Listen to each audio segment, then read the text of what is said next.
Hello everyone, welcome to students unique academy. तो कैसे हैं आप लोग? आई होप बहुत अच्छे होंगे और अपने एग्जाम की प्रिपरेशन कर रहे होंगे बहुत अच्छे से। हमने इससे पहले 2 वीडियोस डाले थे अपने मोस्ट इंपॉर्टेंट क्वेश्चंस के। अगर आपने वो ना देखे हो तो प्लीज़ देख लेना। ये हमारा तीसरा वीडियो रहेगा जो हमारे सभी एग्जाम्स के लिए काफ़ी महत्वपूर्ण होगा। खासकर वीडियो जो री एग्ज़ाम होने वाला है 26 और 27 जून को, उसके लिए तो ये रामबाण साबित होगा। तो देखते हैं अपने क्वेश्चन को।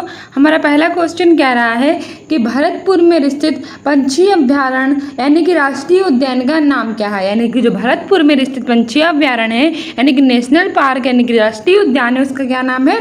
पहला ऑप्शन कह रहा है कि भैंसरोडगढ़ अभ्यारण्य, दूसरा कह रहा है कि घाटप्रभा अभ्यारण्य, तीसरा कह रहा है केवलादेव घना राष्ट्रीय उद्यान और चौथा कह रहा है दर्रा अभ्यारण्य। अगर हम बात करें भरतपुर में स्थित पंछी अभ्यारण्य की तो वो हमारा है केवलादेव घना राष्ट्रीय उद्यान। क्या है हमारा? केवलादेव घना राष्ट्रीय उद्यान है।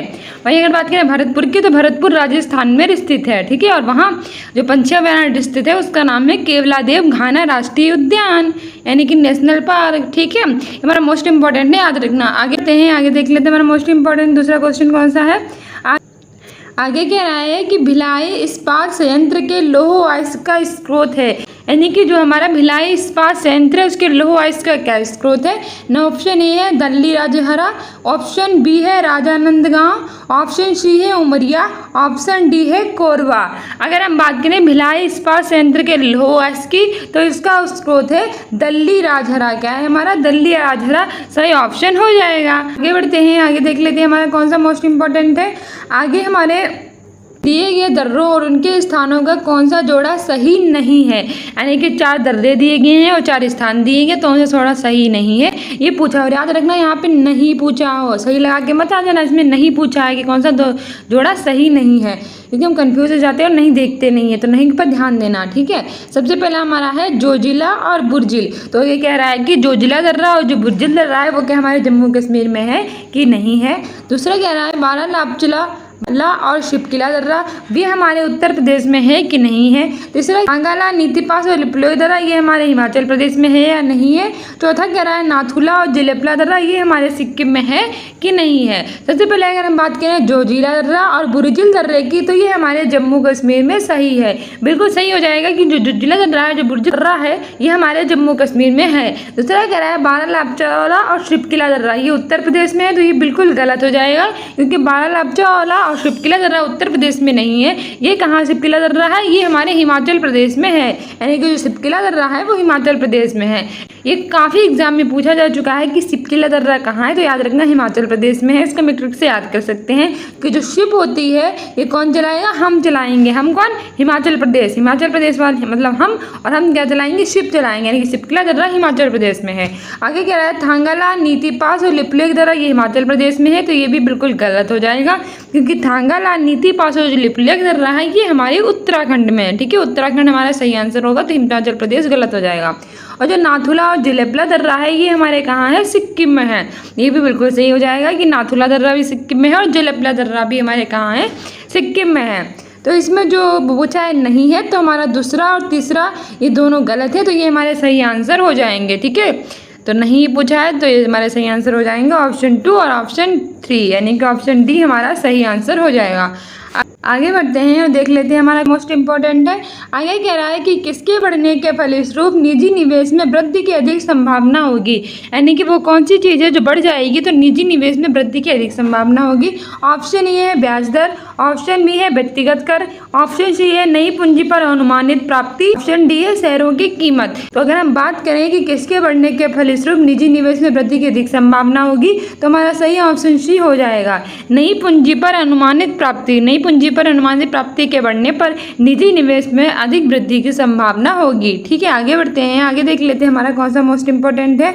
आगे कह रहा है कि भारत की राष्ट्रीय आय का आकलन करने वाली संस्था है। यानी कि जो भारत की राष्ट्रीय आय है उसका आकलन करने वाली कौन सी संस्था है? हमारा ऑप्शन ये है RBI, ऑप्शन बी है केंद्रीय सांख्यिकी संगठन, ऑप्शन सी है वित्त मंत्रालय और ऑप्शन डी है नीति आयोग। अगर हम बात करें भारत की राष्ट्रीय आय का आकलन करने वाले संस्था की तो हमारा सही ऑप्शन हो जाएगा ऑप्शन बी, केंद्रीय सांख्यिकी संगठन। जो केंद्रीय सांख्यिकी संगठन है वो भारत में जो राष्ट्रीय आय है उसका आकलन करने वाली संस्था है, ठीक है, आगे बढ़ते हैं, आगे देख लेते हैं हमारा कौन सा मोस्ट इंपॉर्टेंट है। ये हमारे सब मोस्ट इंपॉर्टेंट क्वेश्चन है, तो एग्जाम में आ चुके हैं या फिर आगे वाले एग्जाम में आएंगे। ठीक है, जिस आगे क्या है कि सेवा क्षेत्र का दूसरा नाम क्या है। जो हमारा सेवा क्षेत्र है उसका दूसरा नाम क्या है।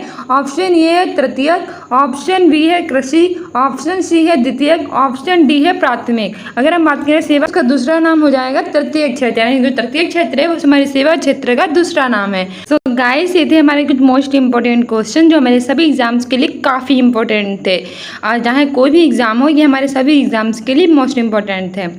सो देख लेते हैं हमने कहाँ से पढ़ना स्टार्ट किया था, एक बार रिवीजन कर लेते हैं जिससे हमें और अच्छे से याद हो जाए। हमारा पहला क्वेश्चन कह रहा है कि भरतपुर में स्थित पंछी अभ्यारण्य यानी कि राष्ट्रीय उद्यान का नाम क्या है। तो वो हमारा था केवलादेव घाना राष्ट्रीय उद्यान। क्या था, केवलादेव घाना राष्ट्रीय उद्यान, जो भरतपुर था ये राजस्थान में स्थित था, और इसमें जो पंछी अभ्यारण्य है वो राष्ट्रीय उद्यान यानी कि नेशनल पार्क, उसका नाम था केवलादेव घाना राष्ट्रीय उद्यान। आगे बढ़ते हैं, आगे देख लेते हैं हमारा कौन सा क्वेश्चन था। आगे हमारा था कि भिलाई इस्पात संयंत्र के लौह अयस्क का क्या स्रोत है, यानी कि जो भिलाई इस्पात संयंत्र है उसके लौह अयस्क का क्या स्रोत था। तो वो हमारा था दल्ली राजहरा। क्या था हमारा, दल्ली राजहरा था। ऑप्शन ए सही आंसर हो जाएगा। आगे बढ़ते हैं, आगे देख लेते हैं हमारे क्या था। आगे हमारे पूछा था कि दिए गए दर्रों और उनके स्थानों का कौन सा जोड़ा सही नहीं है, यानी कि नहीं पूछा था। सबसे पहले हमारा जोजिला और बुर्जिल था जो कि हमारे जम्मू कश्मीर में था, ये बिल्कुल सही हो जाएगा। दूसरा हमारा बारला अपचला और शिपकिला दर्रा था जो कि उत्तर प्रदेश में ना होकर हिमाचल प्रदेश में था। तीसरा हमारा थांगाला नीतीला पास और लिपलेख दर्रा था, यानी कि हिमाचल प्रदेश में ये भी नहीं था, ये हमारे उत्तराखंड में नीति पास और लिपलेख दर्रा था। चौथा हमारे नाथुला दर्रा और जिलेपला दर्रा था जो कि सिक्किम में था, ये भी सही हो जाएगा। एक इसमें हमसे नहीं पूछा था, दूसरा और तीसरा हमारे नहीं था, यानी कि 2 और 3 हमारा सही हो जाएगा, और सही ऑप्शन हमारे डी हो जाएगा क्योंकि इसमें दूसरा और तीसरा दिया गया है। आगे बढ़ते हैं, आगे देख लेते हैं हमारा कौन सा मोस्ट इंपॉर्टेंट क्वेश्चन था। आगे हमारे क्वेश्चन था कि किसके बढ़ने के फलस्वरूप निजी निवेश में वृद्धि की अधिक संभावना होगी। तो हमारा सही ऑप्शन सी था कि नई पूंजी पर जो अनुमानित प्राप्ति है उसके बढ़ने पर जो निजी निवेश है उसमें वृद्धि की अधिक संभावना होगी, यानी ऑप्शन सी सही हो जाएगा, नई पूंजी पर अनुमानित प्राप्ति। आगे बढ़ते हैं, आगे देख लेते हैं हमारा कौन सा मोस्ट इंपॉर्टेंट था। आगे था कि भारत की राष्ट्रीय आय का आकलन करने वाली संस्था है, यानी कि जो भारत की राष्ट्रीय आय है उसका आकलन करने वाली संस्था कौन सी थी। तो वो हमारी थी केंद्रीय सांख्यिकी संगठन। हमारा ऑप्शन बी सही हो जाएगा। जो भारत की राष्ट्रीय आय है यानी कि नेशनल इनकम है इंडिया की, उसका आकलन करने वाली जो संस्था थी वो हमारी है केंद्रीय सांख्यिकी संगठन। आगे बढ़ते हैं, आगे हमारा कौन सा मोस्ट इंपॉर्टेंट था।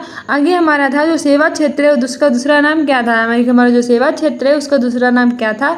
तो हमारा सही ऑप्शन हो जाएगा ऑप्शन ए यानी कि तृतीयक। सेवा क्षेत्र को ही हम तृतीयक क्षेत्र भी कहते हैं और काफ़ी एग्जाम में पूछा जा चुका है, तो हमारा मोस्ट इंपॉर्टेंट है। और जो कृषि है वो हमारे प्राथमिक क्षेत्र में आता है, ठीक है, और जो उद्योग वगैरह है वो हमारे द्वितीय क्षेत्र में आते हैं, और जो सेवा क्षेत्र है वो हमारे तृतीय क्षेत्र में आता है।